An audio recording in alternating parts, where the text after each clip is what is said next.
नमस्कार छात्रों, topper stock series में आज हम बात करेंगे एक ऐसी मेधावी छात्रा से जो वर्किंग यानी नौकरी करते हुए आरएस परीक्षा 2018 में 26वीं रैंक इन्होंने सिक्योर की है। आपके सामने आज हम लेकर आए हैं नेहा मिश्रा को। नेहा बिटिया जयपुर की रहने वाली हैं, होनहार विद्यार्थी हैं। नेहा का अध्ययन 12वीं तक इन्होंने प्राइवेट यानी निजी स्कूलों से अध्ययन किया जयपुर में ही। ये बहुत ही होनहार है। इसके बाद में इन्होंने महारानी कॉलेज से अपना ग्रेजुएशन किया है और नेहा चूँकि अभी टैक्स असिस्टेंट के पद पे जीएसटी में काम कर रही है। नेहा से हम लोग ये भी जानने का प्रयास करेंगे कि एक जो वर्किंग अभ्यर्थी होता है वो किस तरीके से अपनी सफलता प्राप्त कर सकता है। नेहा का ये तीसरा अटेम्प्ट था। इससे पहले 2 बार नेहा को फाइनल सफलता नहीं मिल पाई थी, लेकिन इस बार प्रॉपर एसडीएम इनको मिला है। तो नेहा, सबसे पहले अपना परिचय आप सभी छात्रों को बताएं। मेरा नाम नेहा मिश्रा है और मैंने अभी आरएएस 2018 एग्ज़ामिनेशन में 26th रैंक हासिल की है और इस बिहाफ में मुझे एसडीएम पद जो है वो मिलेगा। और एजुकेशनल क्वालिफ़िकेशन जो मेरी सर ने बता चुके हैं मुझे, मैंने बीसीए किया है महारानी से। आफ्टर दैट मेरा एमसीए हुआ है यूनिवर्सिटी ऑफ राजस्थान से। यूनिवर्सिटी ऑफ राजस्थान से मुझे गोल्ड मेडल भी मिला है क्योंकि एमसीए में मैंने टॉप किया था। और फैमिली बैकग्राउंड में पापा बिजनेसमैन हैं और हम 5 भाई बहन हैं और माता मेरी गृहिणी है। बस। नेहा, पहले तो आपको बहुत बहुत बधाई 2018 में अच्छी रैंक प्राप्त करने के लिए। नेहा, आप वर्किंग वूमन हैं, तो किस तरह से आपने बैलेंस स्थापित किया अपनी पढ़ाई में और आपके जो जॉब प्रोफाइल है उसमें? चूँकि जीएसटी तो अभी अभी लागू हुआ था तो इसमें काम भी बहुत ज़्यादा रहता है, तो कैसे आपने बैलेंस किया सब चीज़ों को? एक्चुअली मैं अपना शेड्यूल बनाती थी इस तरीके से कि मुझे 4 बजे उठना है और 4 बजे उठ के मैं थोड़ा जो भी रूटीन वर्क है करने के बाद 4:30 बजे से और 8:30 बजे का जो मॉर्निंग का टाइम होता था 4 आवर्स हो जाते थे, ये मैं डेडिकेट करती थी अपनी पढ़ाई को। उसके बाद मैं ऑफिस जाती थी। ऑफिस जाके लंच ड्यूरेशन में एक्चुअली 1.5 से 2 लंच हमारा होता था, तो मैं 5 मिनट में खाना खा लेती थी और ड्यूरिंग दैट टाइम जो होता था उसमें मैं जो 4th पेपर है हिंदी एंड इंग्लिश का, तो उसमें हिंदी में जैसे कभी पर्यायवाची लिख लिए, कभी मैंने विलोम शब्द लिख लिए, तो मैंने उस आधे घंटे को ऐसे यूटिलाइज़ किया। आफ्टर दैट 6 बजे के बाद में मुझे घर आना होता था, तो मैं 6:30 घर पहुंच जाती थी और हाफ एन आवर का रेस्ट करने के बाद कुछ खा पी लेती थी और उसके बाद में 7 बजे से फिर मैं 7 से 9 का 2 घंटे का शेड्यूल, फिर 9 बजे अपना डिनर करना है और फिर 10 o'clock से और 11 o'clock 1 घंटा, तो मैं लगभग दिन का 6 से 8 घंटा निकाल लेती थी। और सबसे मेन बात ये है कि आप कंसिस्टेंट रहें कि कभी ऐसा होता है कि हाँ हम जॉब में रहते हैं तो हमें जॉब की भी टेंशन है, हमें उधर का भी थोड़ा सा देखना है और घर आने के बाद में हम जॉब को अपने साथ लेकर घर ना आएँ। जब आप 6 बजे या जब भी टाइम है आप निकल रहे हैं बाहर, तो आप उसके बाद अपने ऑफिस को वहीं छोड़ें और अपनी जो आगे पढ़ाई है उसको कंटिन्यू करें। एक मेरी गलत आदत थी, हालांकि मैं शेयर ज़रूर करूँगी, कि मुझे जो ट्रैवल टाइम होता है आपका, जैसे आप घर से ऑफिस जा रहे हैं, तो मैं उस टाइम जैसे एक्टिवा से जाती थी तो मैं ईयरफोन लगा के कोई आर्टिकल सुन लिया, जैसे मैं ओनली आईएएस का जो हिंदू एडिटोरियल होता था वो मैं सुन लेती। हालांकि मैं सजेस्ट नहीं करूँगी ऐसा कुछ करने को, बट हाँ अगर आप बस से या किसी से ट्रैवल कर रहे हैं तो आप उस टाइम को भी थोड़ा सा यूटिलाइज़ कर सकते हैं। मुझे लगता है इसी से मुझे सफलता मिली है। इसी तो नेहा से अभी मैं बातचीत कर रहा था, तो नेहा ने ये बताया कि इनका जो फैमिली बैकग्राउंड है, चूँकि वहाँ पर बिजनेसमैन पिताजी हैं, माता गृहिणी है, भाई जो हैं इनके वो भी बिजनेस ही करते हैं। सरकारी नौकरी के प्रति इनका कोई ऐसा नहीं था। नेहा ने एक रोचक जानकारी ये भी बताई कि जब इनके 10th में मार्क्स आए तो इनको ये नहीं पता था कि प्रशासनिक सेवाओं में जाना है या नहीं जाना है। यानी जो एक ग्रामीण लोगों के बीच दिक्कत होती है कि भाई हमें आगे क्या करना, वो फेस इन्होंने भी किया। यहाँ तक कि इन्होंने ये भी बताया कि इनके माताजी ने इनको आर्ट्स सब्जेक्ट दिला दिया था। इसके बाद टीचर्स के कहने के बाद इनको साइंस स्ट्रीम दिलवाया गया।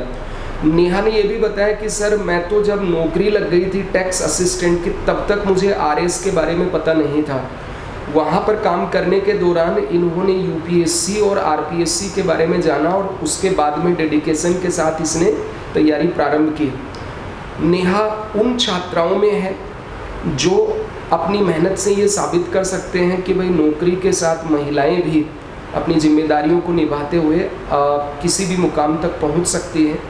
आज इसलिए भी मैं कह रहा हूं कि हमारे देश की बेटी मीराबाई चानू ने पहला हमारे देश के लिए ओलंपिक 2020 जो है टोक्यो ओलंपिक, उसमें मेडल जीता है।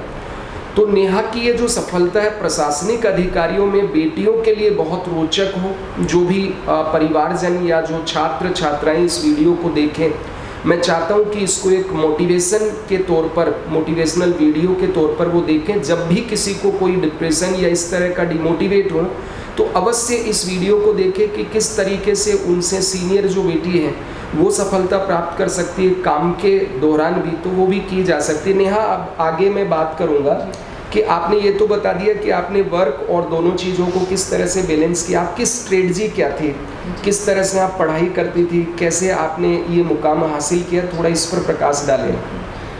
जैसे इस एग्जामिनेशन में 3 फेजेस होते हैं, एक है प्रीलिम्स, फिर आपका मेंस है, फिर आपका इंटरव्यू है। तो चूंकि प्रीलिम्स जो है वो क्वालिफाइंग है, अगर आप उसमें से 200 में से 120 नंबर लाते हैं तब भी आप उन्हीं बच्चों के बराबर है जिन्होंने क्वालिफाई किया है। तो आप प्रीलिम्स में ज़्यादा दिमाग न लड़ाएं, आप पिछले पेपर्स निकालें, उसमें देखें कि आपको 150 क्वेश्चंस में से 60-70 क्वेश्चन आप अपनी जो भी आपका इंटरेस्ट है, इंटरेस्ट ऑफ सब्जेक्ट है, उसमें से निकालें कि 60 से 70 क्वेश्चन हमें इसमें से अटैम्प्ट करने हैं और आप उनको चूज़ कर लें। पूरा सिलेबस मेरे अकॉर्डिंग पढ़ने की ज़रूरत नहीं है, मैंने भी ऐसा ही किया था। मैंने केवल मेंस और प्रीलिम्स में जो कॉमन सब्जेक्ट्स हैं उनको चूज़ किया और मेंस के सिलेबस के अकॉर्डिंग मैंने उनको पढ़ा। मैंने फैक्ट्स अकॉर्डिंग टू प्रीलिम्स नहीं पढ़े, मैंने अकॉर्डिंग टू मेंस ही पढ़ा और प्रीलिम्स मेरा क्वालिफाई हो गया था। उस टाइम 67 कट ऑफ गई थी और मेरे 92 के आसपास मार्क्स थे। तो आप कोशिश करें कि आपको वो क्वालिफाई करना है तो आप ज़्यादा प्रीलिम्स में दिमाग मत खर्च करें। फिर आते हैं हम मेंस पे। मेंस में सबसे ज़्यादा ज़रूरी है कि सबसे पहले तो आप अपने सोर्सेज देख लें। अगर आपको कोई सोर्स लग रहा है कि ये टॉपिक यहाँ से पढ़ना है, वो टॉपिक यहाँ से पढ़ना है, तो आप पहले सब कुछ कंबाइन कर लें कि ये एक सोर्स फाइनल हो गया है, यहाँ से मुझे पढ़ना है। उसके बाद आप दूसरों के कहने पर ना आएँ कि कोई कुछ बुक पढ़ रहा है, कोई कुछ बुक पढ़ रहा है, आप उन सबको छोड़िए। आपने जो सोर्स लिया है आप अपने पे कॉन्फिडेंस रखें कि जो आपने चूज़ किया है वो सही है। आप उसे 1 बार 2 बार, करीबन मैं जब मेंस लिखने गई थी उससे पहले मैं 5 बार अपने जो सोर्स थे उसको रिवाइज़ कर चुकी थी। तो मुझे लगता है एक चीज़ ये। दूसरी चीज़ है आपको राइटिंग स्किल्स अच्छी रखनी है, उसके लिए आपको एक टेस्ट सीरीज़ ज्वाइन करनी ज़रूरी है और करनी भी चाहिए। अगर 2-3 ना करें तो एक ज़रूर करें। उससे फ़ायदा ये होता है कि एक तो आप with in the time limit अपना पेपर सॉल्व कर सकते हैं, इसका आपको स्पीड का अंदाज़ा पड़ जाएगा कि आपको 3 घंटे में पेपर कैसे लिखना है। दूसरी चीज़ ये होती है कि आप एक डिसिप्लिन माहौल में जब लिखते हैं और एक एग्ज़ामिनेशन हॉल में जो प्रेशर होता है आप उस प्रेशर को झेल पाते हैं जब आप टेस्ट सीरीज़ ज्वाइन करते हैं और वहाँ जाकर उस चीज़ को लिखते हैं। इसके अलावा मैंने एक चीज़ और करी थी कि एक टेस्ट सीरीज़ ज्वाइन करने के अलावा 2 कोचिंग के टेस्ट पेपर्स और मैं घर पर लेकर आई थी। जैसे मैंने एक निर्माण का टेस्ट पेपर लिया था और एक मैंने पतंजलि के पेपर्स लिए। उनको मैं घर पे सुबह उठ के जब मेंस होने वाले थे तो मैं 3 घंटे का अलार्म लगा के उसको सॉल्व करती थी। जनरली बच्चे ऐसा करते हैं कि हाँ 2 क्वेश्चन लिख लिए, फिर हम कहीं चले गए, फिर हमने 4 क्वेश्चन लिखे। तो आप ऐसा मत करें, आप अलार्म लगाएं, आप 3 घंटे में इस पेपर को सॉल्व करने का कोशिश करें अगर आप टेस्ट सीरीज ज्वाइन नहीं कर रहे हैं तो। इससे राइटिंग स्किल्स डेवलप होगी आपकी। और दूसरी चीज़ जो GS 4th पेपर है वो काफ़ी स्कोरिंग है क्योंकि हिंदी इंग्लिश का है। वहाँ अगर 2 नंबर का क्वेश्चन है और आपने सही लिखा है तो आपको पूरे में से पूरे मार्क्स मिल सकते हैं। तो आप हर दिन 1 घंटा दें उसको। और फिर आते हैं हम इंटरव्यू पे। तो इंटरव्यू में मैंने निर्माण IAS में प्रभात सर से बहुत गाइडेंस ली है और इन्होंने ही, क्योंकि मुझे इंटरव्यू में मेरा पहली बार ही था जब मैं इंटरव्यू में पहुंची, इन्होंने सर ने मुझे काफ़ी गाइडेंस दी। मैं इनको थैंक यू बोलना चाहती हूँ और पूरी निर्माण IAS की टीम को भी थैंक यू बोलना चाहती हूँ। तो उससे मुझे काफ़ी फ़ायदा हुआ। मैंने मॉक इंटरव्यूज़ दिए, मुझे अपनी गलतियाँ समझ में आई कि मैं कहाँ कर रही हूँ। मैं कॉन्फिडेंट हुई बोलने में, धीरे धीरे नर्वसनेस दूर हुई। तो एक तो मैं दोबारा से शुक्रिया अदा करना चाहूँगी प्रभात सर और निर्माण IAS की पूरी टीम का, जिन्होंने मुझे काफ़ी सपोर्ट किया। और यही मेरी पूरी स्ट्रैटेजी 3 फेजेस की रही है जो मैंने आपके साथ शेयर की। नेहा, आप एक बार छात्रों को ये भी बताएं कि आपके नंबर मेंस में कितने आए। जैसे आपने प्रीलिम्स का बताया आपके कितने नंबर हैं, तो मेंस में पेपर वाइज कितने मार्क्स आपके रहे और इंटरव्यू में क्या स्कोर रहा आपका? मेरा GS पेपर 1 में मार्क्स हैं 105 सेकंड पेपर में है मेरे 106.50, थर्ड पेपर में है 98.25 एंड फोर्थ पेपर में है मेरे 110। तो टोटल मेरे मार्क्स 420 हैं मेंस में, और इंटरव्यू में मेरे 70 मार्क्स आए हैं। तो ओवरऑल मेरे 490 मार्क्स के आसपास जो हैं वो टोटल आए हैं, और मैंने 26th रैंक स्कोर किया। नेहा, कई बार जो बच्चे नई नई तैयारी करते हैं तो उनके मन में ये रहता है कि भाई जो आरएस या यूपीएससी की तैयारी करने वाले हैं वो ऐसे होने चाहिए जो 15-15 घंटे पढ़ते हैं, 10-10 घंटे पढ़ते हैं। तो क्या आप मानती हैं कि इस तरह की उनकी जो मेंटालिटी है वो ठीक है? इवन मैंने तो ऐसा मैं नहीं मानता कि 15 घंटे पढ़ने वाला बच्चा कोई सफल होता होगा। मुझे ऐसा लगता है सर कि एक स्टूडेंट का दिमाग दिन में 8 घंटे से ज़्यादा एक्टिव नहीं रह सकता है, और अगर आप 8 घंटे का स्केड्यूल 10 घंटे का स्केड्यूल बनाएंगे तो भी आप 8 घंटे ही पढ़ पाएंगे। बाकी टाइम आप केवल बुक रखी हुई है, आपको कुछ समझ में नहीं आएगा, जो मैंने भी फील किया।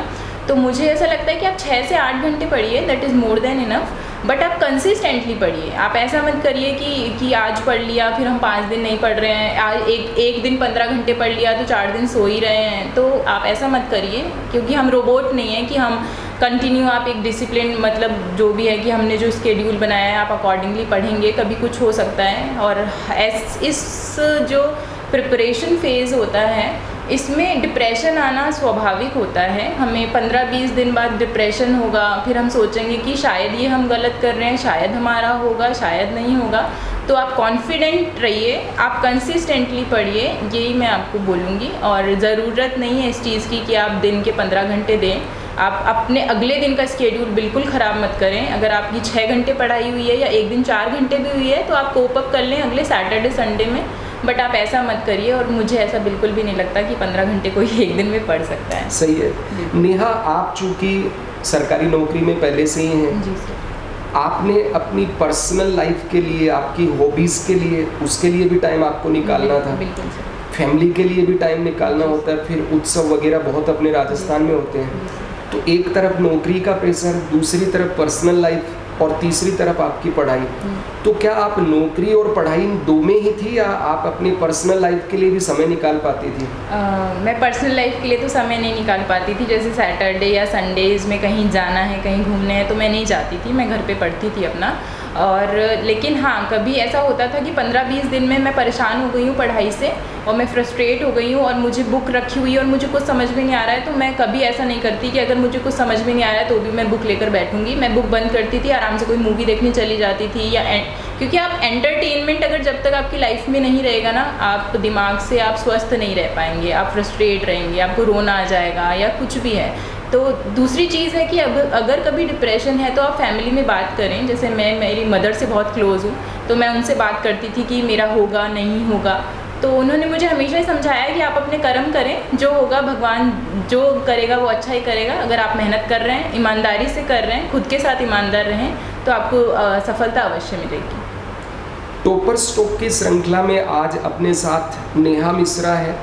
नेहा मिश्रा का जो साक्षात्कार आप लोग देख रहे हैं, इसमें इन्होंने आपको बहुत सी चीज़ें बताई, अपनी स्ट्रेटजी की, किस तरीके से इन्होंने स्टडी की, किस तरीके से जो र्यूमर्स हैं उनको भी इन्होंने दूर करने की कोशिश की है कि न तो 15 घंटे पढ़ने वाला बच्चा पास होता है, और ऐसे बच्चे इन्होंने कहा कि आप अपनी कंटिन्यूटी बना के रखें, फिक्स अपना टास्क होना चाहिए कि आज अपना ये टास्क पूरा करें, अगले दिन का टास्क बनाएं। इस तरह से आपको स्टडी करनी चाहिए। ज़्यादा से ज़्यादा लिखने के लिए टेस्ट सीरीज आदि का भी महत्व इन्होंने समझा, और पर्सनल लाइफ के लिए भी इन्होंने कहा कि लाइफ में एंटरटेन होना चाहिए, रोबोट नहीं बनना है। आप सिविल सर्विस की प्रिपरेशन कर रहे हैं तो सिविल सर्विस के अंतर्गत आप अपनी हॉबीज़ को भी थोड़ा बहुत टाइम अवश्य दें। नेहा, अब मैं चूँकि आप बेटी हैं तो ये जानना चाहूँगा कि बेटियों के लिए आपका क्या संदेश है। विशेषकर राजस्थान में महिलाओं की जो शिक्षा है वो बहुत कम है। इस बार के रिजल्ट में टॉपर भी महिला रही है, टॉप 10 में भी काफ़ी महिलाएं रही हैं। तो एक तो सिनेरियो बदल रहा है, इसके बावजूद भी जो माता पिता इस साक्षात्कार को देखें उनके लिए आपका क्या संदेश है, विशेषकर बेटियों के लिए? इसके लिए मैं सबसे पहले मेरे माता पिता का एग्जाम्पल देना चाहूँगी कि अगर जब मैंने उनको बोला कि मुझे पढ़ना है तो उन्होंने मुझे पूरा सपोर्ट किया, मुझे पूरा टाइम दिया कि आप पढ़ें। हालांकि बहुत प्रेशर रहता है समाज में कि हाँ, लड़की 27 से ऊपर हो गई है, 25 से ऊपर हो गई है तो उसकी शादी कर देनी है वगैरह वगैरह, बट हाँ, मैं माता पिता को ये संदेश दूंगी कि यदि आपकी बेटी पढ़ना चाहती है तो आप उसे आगे बढ़ने दें, आप मौका देंगे तभी वो आगे कुछ कर पाएंगी।